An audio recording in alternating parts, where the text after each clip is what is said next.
Hey guys, welcome back. So today I'm out here shooting my Glock 17.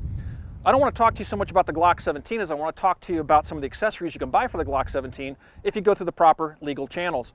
Now the Glock 17C that I have, and C means it's compensated, has these ports here. It's also a second generation, by the way. You'll notice it doesn't have the finger grooves and it has a slight gray tint to it, so it's a second generation Glock.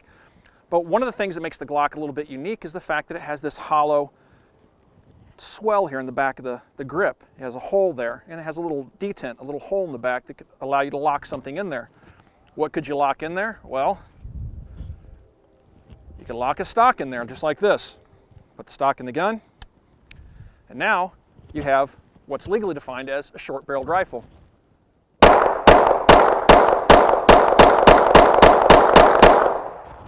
Let's talk a little bit about the legalities of putting a stock on your pistol and talk about this Mako Group stock. Let's get going.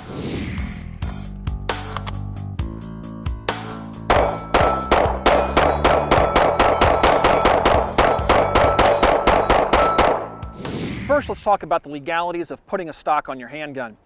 This stock turns your handgun into a short-barreled rifle, which is a legal definition in the eyes of the U.S. government. Before you assemble a short-barreled rifle, you need to apply to the Department of Justice for a tax stamp. You file a Form 1, which is a request to manufacture a firearm. When you get this paperwork back, you'll get a tax stamp. The tax stamp gives you the legal authority to put together your short-barreled rifle from a handgun. Now, it takes about 8 months to go through this process right now, but it's a fairly simple process that I talk about in another video that I posted about 1.5 years or so ago. So once you file all this paperwork, you can then order your stock. Now, I want to stress, guys, that you do not want to order the stock before you have the paperwork finished, because if you have the handgun and you have this stock in your possession, the ATF would consider that constructive intent. You don't even have to put the two together. Just have this in your possession and have a Glock in your possession, and you're in violation of the NFA laws, which will land you in federal prison for 10 years. There's no get out of jail early for good behavior. It's a very serious crime, so I urge you not to mess with the legalities of doing this. Go through the proper legal channels if you want to do it. Now, I purchased this stock, believe it or not, from Amazon.com, and the stock is made by the Mako Group. The Mako Group imports Israeli defense type accessories. They import firearms accessories for the AR-15, the AK-47, and also Glock pistols and SIGs and all sorts of stuff. I have some other stuff I'll review here in the future with regards to turning handguns into SBRs.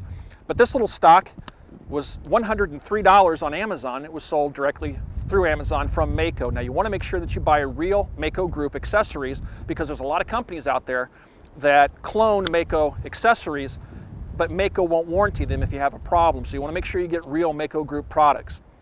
So this little stock, once you have it, again, all you have to do is just insert the stock in the grip of the pistol, and it will lock in place. And this little detent lever right here is all it's required to take it apart. You just push that in with your thumb and pull, and the two come apart. So it's really easy to assemble and disassemble.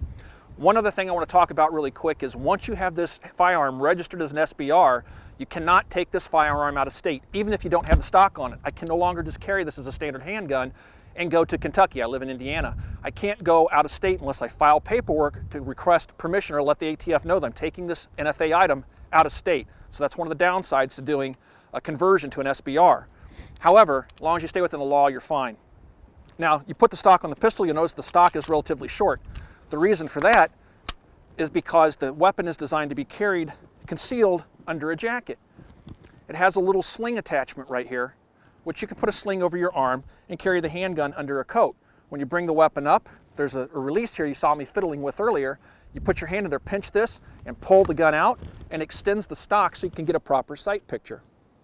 You can fire it in the collapsed position if you want to, like if you're in a hurry, and you don't have to worry about the slide coming back and hitting you in the face. You do have the clearance, okay?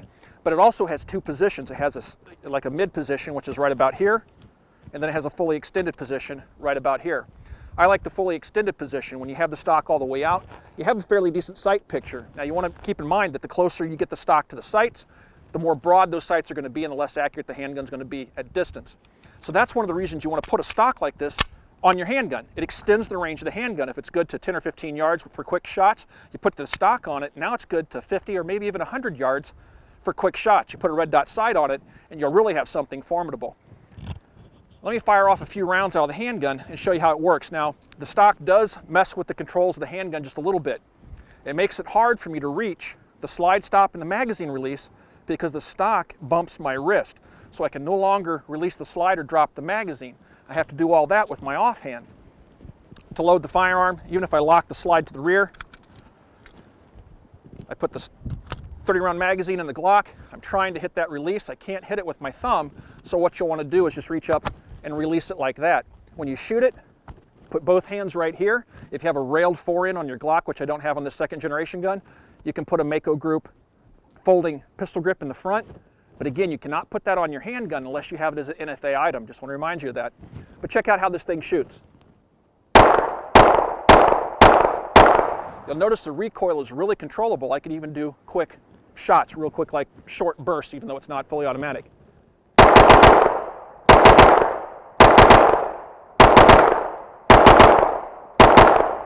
Really controllable. Of course, some of that controllability is the C model here with the compensation, but it's a really smooth shooting little handgun.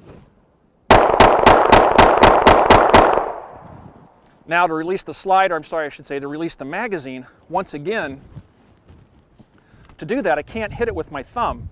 I have to reach up with my non-shooting hand and pull the magazine out. The same thing for releasing the slide. I can't hit it with my thumb because my mobility is kind of limited, so I would just reach up and hit it like that, or jack the slide like that. So for about $300, there's a $200 tax stamp involved. That's the paperwork required to make it an NFA item, plus $103 for the stock from Amazon or $123 from the Mako Group's website directly. You can convert your handgun into a short-barreled rifle that's really very handy. I like this setup quite a bit.